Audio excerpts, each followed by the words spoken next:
अस्सलाम वालेकुम my YouTube family, कैसे हैं आप सब। आई होप कि आप सब ठीक ठाक होंगे। मैं भी अल्हम्दुलिल्लाह से बिल्कुल ठीक ठाक हूँ। जैसे कि मैंने अपने लास्ट व्लॉग में आप लोगों के साथ शेयर किया था कि मैं अपनी अम्मी की तरफ जा रही हूँ, तो मेरा जो नेक्स्ट व्लॉग आएगा तो इंशाल्लाह मैं अपनी अम्मी के घर की जो रूटीन है ना वो आप लोगों के साथ शेयर करूँगी। तो आज का जो मेरा व्लॉग है ना ये मैंने अपनी अम्मी के घर से बनाना स्टार्ट किया था। अच्छा, पहले कुछ दिन तो मैंने अच्छा खासा रेस्ट किया, यहाँ पे आके कोई काम नहीं किया, कुछ भी नहीं किया 3-4 दिन तो मैंने खूब रेस्ट किया ना। फिर उसके बाद मैंने अपना नया व्लॉग बनाना शुरू किया था। तो आज मैंने अपना व्लॉग दोपहर से ही बनाना शुरू कर दिया था। आज मैं बनाने लगी थी बीफ की बिरयानी। मेरी अम्मी को मेरे हाथ की बीफ की बिरयानी बहुत ज़्यादा पसंद है और मेरे पापा को भी। वैसे तो आप लोगों को मैंने काफ़ी दफ़ा बीफ की बिरयानी बनाना सिखाई हुई है, लेकिन फिर भी मैंने सोचा कि चलें इसका जो एक वीडियो है मैं वो रिकॉर्ड कर लेती हूँ। साथ में आप लोगों के साथ थोड़ी बहुत गपशप भी हो जाएगी। फिर काफ़ी ज़्यादा बीच में गैप आ जाता है, आप लोग भी इंतज़ार करते रहते हैं कि आप ही का व्लॉग क्यों नहीं आ रहा। तो मैंने सोचा कि चलें इसको रिकॉर्ड कर लेती हूँ। जो मेरी नई ऑडियंस होगी, जो मेरे चैनल पर अभी न्यू आए हैं, तो उनके साथ ना ये रेसिपी भी शेयर हो जाएगी। अच्छा, मैंने यहाँ पे 2 किलो बीफ लेकर ना बीच में 3 अदद प्याज डाल दिए थे, साथ में ही 1 गड्डी लहसुन की डाल दी थी और तकरीबन 2 टेबलस्पून के बराबर मैंने अदरक डालकर ना मैंने पहले बीफ को सिंपल पानी में अच्छे तरीके से गला लिया। थोड़ा सा नमक ऐड कर दिया था, बाद में जितनी मुझे ज़रूरत हुई मैं नमक ऐड कर लूँगी, वरना मैं नहीं डालूँगी। वैसे तो अभी मैंने बीफ में कोई मसाले वगैरह नहीं डाले, जस्ट नमक डाला है। तो बाकी जो मसाले हैं ना मैं बाद में डालूँगी, क्योंकि अभी मैंने इसको सिर्फ गलाना था। तो बीफ आपको पता है कुकर के बगैर काफ़ी ज़्यादा टाइम लेता है, तो इसलिए मैंने इसको कुकर में गलने के लिए रख दिया है ना। तकरीबन 15 से 20 मिनट में ये जब अच्छे से गल जाएगा ना, तो उसके बाद मैं इसको दूसरे बर्तन में शिफ्ट कर लूँगी और इसकी जो भुनाई का काम है ना मैं बाद में करूँगी। अच्छा, वैसे आज जब मैंने बिरयानी बनाना स्टार्ट की थी ना तो मुझे लगा था कि मुझे काफ़ी ज़्यादा टाइम लगेगा, लेकिन आप यकीन जानें तकरीबन 1 घंटा लगा होगा। 1 घंटे में मेरी बिरयानी बनकर रेडी भी हो गई थी। अभी अल्लाह का शुक्र है कि मेरी अम्मी का घर जिस एरिया में है ना, यहाँ पे गैस की लोड शेडिंग बहुत कम होती है। हमारी साइड पे तो बहुत ज़्यादा गैस तंग करती है, टाइम से टाइम आती है और टाइम से टाइम चली जाती है, लेकिन अम्मी के घर पे ये सहूलत है कि यहाँ पे इतनी ज़्यादा गैस की लोड शेडिंग नहीं होती है। तो जैसे ही मैंने बिरयानी बनाना स्टार्ट की ना तो मुझे डर लग रहा था। मैंने कहा ये ना हो कि मेरे खाना बनाने तक गैस चली जाए, मेरा व्लॉग भी बीच में ही रह जाए। लेकिन अल्लाह का शुक्र है कि आज सारा दिन यहाँ पर गैस की लोड शेडिंग नहीं हुई है। अच्छा, खैर यहाँ पे मैंने 2 पैकेट नेशनल के बिरयानी मसाले के ले लिए थे। आज मैंने तकरीबन 1.5 किलो चावलों से बिरयानी बनानी थी, काफ़ी ज़्यादा बना रही थी, इसलिए मैंने 2 पैकेट बिरयानी मसाला ऐड किया है। अच्छा, इसके अलावा आज मैं इसमें कोई मसाले ऐड नहीं करूँगी, सिर्फ इसके अंदर मैंने दरफल मिर्च डाली थी, क्योंकि ये जो नेशनल के मसाले होते हैं ना ये थोड़े से लाइट होते हैं। अगर आप लोग शान के मसाले यूज़ करते हैं ना तो शान के मसाले तो बहुत ज़्यादा स्पाइसी होते हैं, तो इसलिए मैंने इसमें अपने हिसाब से थोड़ी सी दरफल मिर्च ऐड कर दी थी कि थोड़े इसके जो मसाले हैं ना वो सारे बैलेंस हो जाएं। वरना इन मसालों में ना घर के मसालों की ज़रूरत नहीं पड़ती है, लेकिन फिर भी मैंने अपने हिसाब से ना इसमें थोड़ी सी मिर्चें डाल दी थी। तो यहाँ पे मैंने 1 बाउल दही ले लिया था। इस दही में ही मैंने ये दोनों मसाले डालकर ना इनको मैंने अच्छे से मिक्स करके रख लिया है। जब मैंने इसको यूज़ करना होगा ना तो फिर मैं इसको बाद में यूज़ कर लूँगी। वैसे अमूमन होता तो ऐसे है, जब हम लोग चिकन, मटन या बीफ की भुनाई करते हैं ना तो उसी टाइम पे हम सारे मसाले इसमें ऐड कर लेते हैं। लेकिन मैं अपनी आसानी के लिए ना सबसे पहले दही में सारे मसाले वगैरह ऐड करके रख लेती हूँ, ताकि मुझे बाद में मसाले ढूंढने भी ना पड़े और ना ही निकालने पड़े। बस जैसे ही गोश्त की भुनाई अच्छे से हो जाती है ना तो साथ में ही मैं ये सारा मसाले वाला दही डाल देती हूँ और डालने के बाद ना मैं इसको अच्छे से भून लेती हूँ। तो मुझे ये तरीका ना बहुत सिंपल और आसान लगता है और झटपट हमारी बिरयानी जो होती है ना वो बनकर रेडी भी हो जाती है। अच्छा, खैर अब इस साइड पे देखें, ये जो मैंने बीफ गलने के लिए रखा हुआ था ना इसको तकरीबन मैंने 15 से 20 मिनट का टाइम दिया था। तो 15 से 20 मिनट के अंदर ये बहुत अच्छे से गल गया था। अब मैंने यहाँ पे इसको ना एक कढ़ाई में शिफ्ट कर दिया ताकि इसमें मैं अच्छे तरीके से इसकी भुनाई कर लूँ और दूसरा आपको सही तरीके से नज़र आ सके। अच्छा, अभी बीफ के अंदर ना काफ़ी पानी था, तो पहले मैंने इसका पानी अच्छे तरीके से ड्राई कर लिया था। मैं सोच रही थी कि साथ में ही ना टमाटर की कटिंग कर कर डाल देती हूँ, तो जैसे जैसे पानी इसका ड्राई होगा ना वैसे वैसे टमाटर भी अच्छे तरीके से गल भी जाएंगे और इसके अंदर अच्छे से मैश हो जाएंगे। फिर जैसे ही गोश्त का पानी खुश्क हो जाएगा और टमाटर अच्छे से गल जाएंगे, फिर उसके बाद मैं इसमें ऑयल डालकर ना इसकी अच्छे से भुनाई कर लूँगी। अच्छा, जब मैंने आप लोगों के साथ अपना लास्ट व्लॉग शेयर किया था ना जिसमें मैंने आपको बताया था कि मैं अपनी अम्मी की तरफ रहने के लिए जा रही हूँ, तो उस व्लॉग के नीचे ना मेरी बहुत प्यारी सी कोई बहन थी जिन्होंने मुझे कमेंट किया कि हमारे अम्मी अब्बू के होते सोते भी हम लोग अपने बच्चों को लेकर ना छुट्टियों में अपने पेरेंट्स की तरफ नहीं जा सकते हैं। तो मुझे उनका कमेंट पढ़कर ना बहुत बुरा लगा कि ऐसा बिल्कुल भी नहीं होना चाहिए। अगर आपके ससुराल वालों की तरफ से कोई पाबंदी है तो नहीं होना चाहिए। अगर बेटियां साल में 1 या 2 दफ़ा अपने पेरेंट्स की तरफ जाना चाहें तो उनको जाने देना चाहिए, क्योंकि हम बेटियों की जो नेचर होती है ना वो ऐसी होती है कि हम लोग जब शादीशुदा हो जाती हैं ना तो शादी के बाद हम अपने मेके को छोड़कर अपने ससुराल पे ज़्यादा तवज्जो देती हैं। हर काम में अपने मेके को दूसरे नंबर पे रखते हैं और ससुराल को पहले नंबर पर रखते हैं। लेकिन इंसान एक जगह बैठ कर ना एक जगह रह कर वो थक जाता है, वो तंग आ जाता है। उसका भी दिल करता है कि अपने पेरेंट्स के पास जाकर रहे, अपने बहन भाइयों में रहे। उसका बहुत ज़्यादा टाइम जो होता है ना ससुराल में स्पेंड हो जाता है और इस तरह से मेका उनसे दूर होना शुरू हो जाता है। आजकल का जो दौर चल रहा है और जो आजकल का माहौल है, उस माहौल को देखकर ना अगर आपको अच्छी बहू मिल जाए ना तो ये भी किसी नेमत से कम नहीं है। मैंने बहुत से घर देखे हैं ऐसे कि जहाँ पे बेटों की शादियाँ होती हैं ना तो आगे से बहुएं साफ साफ कह देती हैं कि हमारी कोई जिम्मेदारी नहीं है, हमारी कोई ड्यूटी नहीं है, हम अपना करेंगे, अपने बच्चों को देखेंगे। मैंने बहुत सारे घर देखे हैं, बहुत सी मैंने लोगों की स्टोरीज सुनी है। तो ऐसा बिल्कुल भी नहीं होना चाहिए। अगर आपकी बहू अच्छी है ना, आपका एहसास कर रही है, बगैर कहे आपकी हर जिम्मेदारी हर ड्यूटी आपकी पूरी कर रही है ना, तो आप लोगों को भी अपनी बहू का ख्याल रखना चाहिए। अगर वो अपने मेके में जाना चाहती हैं, अगर कोई साल में 1 दफ़ा जा रहा है या 2 दफ़ा जा रहा है तो कभी पाबंदी नहीं लगानी चाहिए अपनी बहुओं पे। अगर आप अपने घर की बहुओं को खुश रखेंगे ना तो आप यकीन जाने आपका घर जन्नत बन जाएगा। मैं समझती हूँ जैसे हम लोग अपनी बेटियों का ख्याल रखते हैं ना, हमारा दिल करता है कि हमारी बेटियाँ हमारे घरों में आकर रहें, छुट्टियों में आकर रहें। कोई भी इवेंट हो, कोई भी मौका हो, सबसे पहले हम लोग कहते हैं कि हमारी बेटियाँ आ जाएं, बस आकर हमारे पास रहें, अच्छा टाइम स्पेंड करें। इसी तरह ना हमें अपने घर की बहुओं का भी ख्याल रखना चाहिए। और अगर मेके की तरफ से मसला है, अक्सर घरों में ऐसा भी होता है कि भाभियां माइंड करती हैं, जब नंदे घर पर आकर रहती हैं ना तो भाभियां माइंड करती हैं कि ये आ गई हैं, बच्चे लेकर आ गई हैं, हमारी जिम्मेदारी भर गई है, ये हो गया वो हो गया। बहुत सारी बातें ऐसे होती हैं जो इंसान के दिलो दिमाग में आ जाती हैं। ऐसा बिल्कुल भी नहीं होना चाहिए। इंसान की छोटी सी ज़िंदगी है, उसको हंसी खुशी गुजार लेना चाहिए।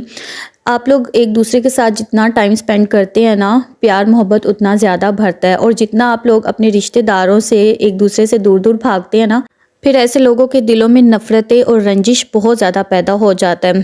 और फिर इन सब बातों का रिज़ल्ट एंड पे ये निकलता है, ये जो हमारी नेगेटिव सोच होती है ना, ये हमारे अपने बच्चों में कन्वर्ट हो जाती है।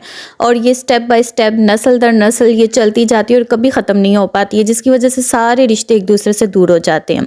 मेरा आज बहुत दिल कर रहा था कि मैं इस टॉपिक पे आप लोगों से ज़रूर बात करूंगी, क्योंकि आजकल हमारा जो दौर चल रहा है ना, ये बहुत सख्त दौर है।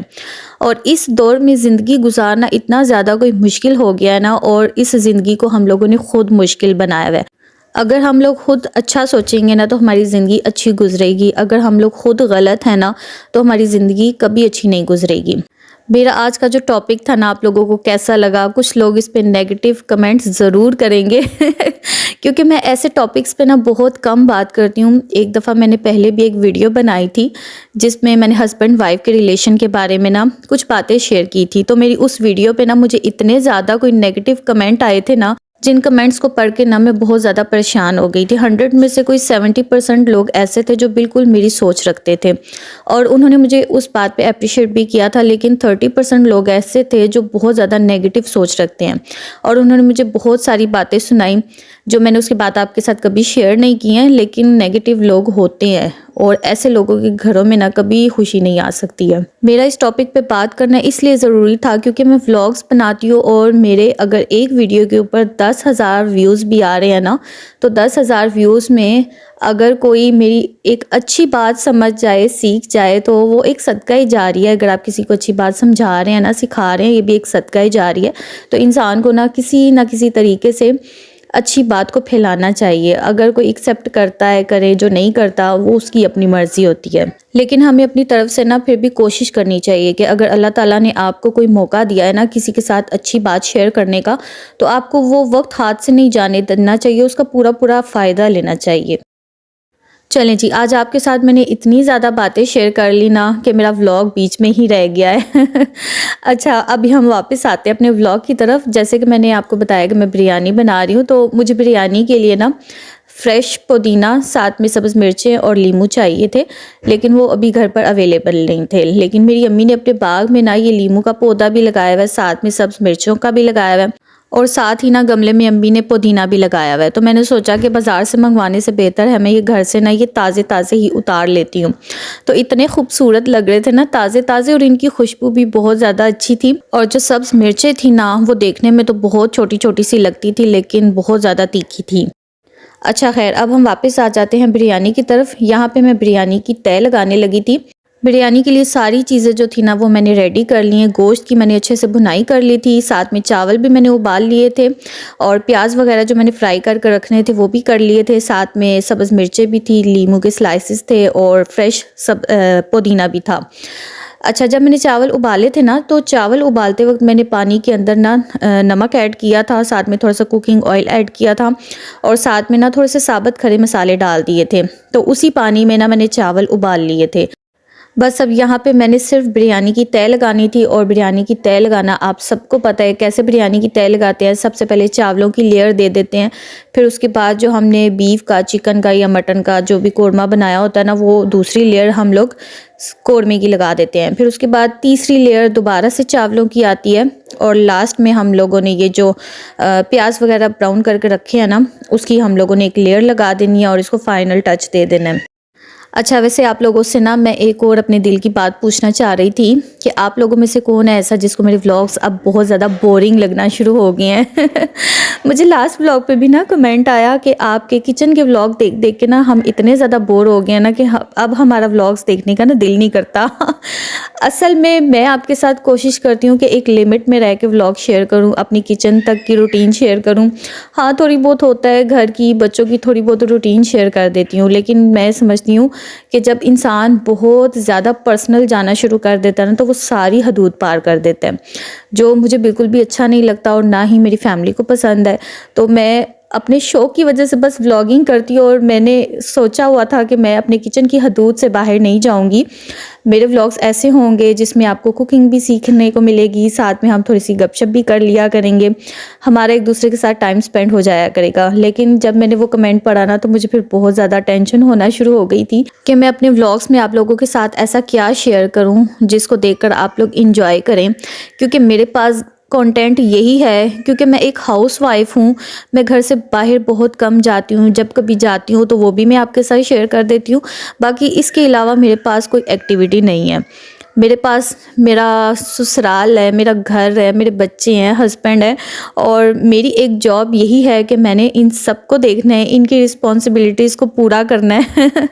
तो मेरे पास कंटेंट आ जाकर ना यही बच जाता है। तो इसके अलावा मैं आपके साथ क्या शेयर कर सकती हूँ? अगर आप लोग मुझे कोई आइडिया दें तो चले, मेरी भी हेल्प हो जाएगी। लेकिन अपनी तरफ से मैं बहुत ज़्यादा कोशिश करती हूँ कि मैं आप लोगों को ना अच्छे अच्छे व्लॉग्स बनाकर दिखाऊँ जिसको आप देखकर खुश हो सके। हम जितनी भी हाउस वाइफ्स होती हैं ना, हम लोगों का जब दिन स्टार्ट होता है ना, तो घर के कामों से ही स्टार्ट होता है, बच्चों के साथ ही गुजर जाता है, फैमिली के साथ गुजर जाता है, और फिर इसी तरह करते करते रात हो जाती है। तो बस सारा दिन हमारा अपनी फैमिली के साथ ही गुजर जाता है। चलें जी, अब हम वापस आते हैं बिरयानी की तरफ। तो ये आप देख सकते हैं, बिरयानी को मैंने दम दे दिया था, तकरीबन 10 से 15 मिनट का दम दिया था। तो उसके बाद इसका मैंने दम खोला है।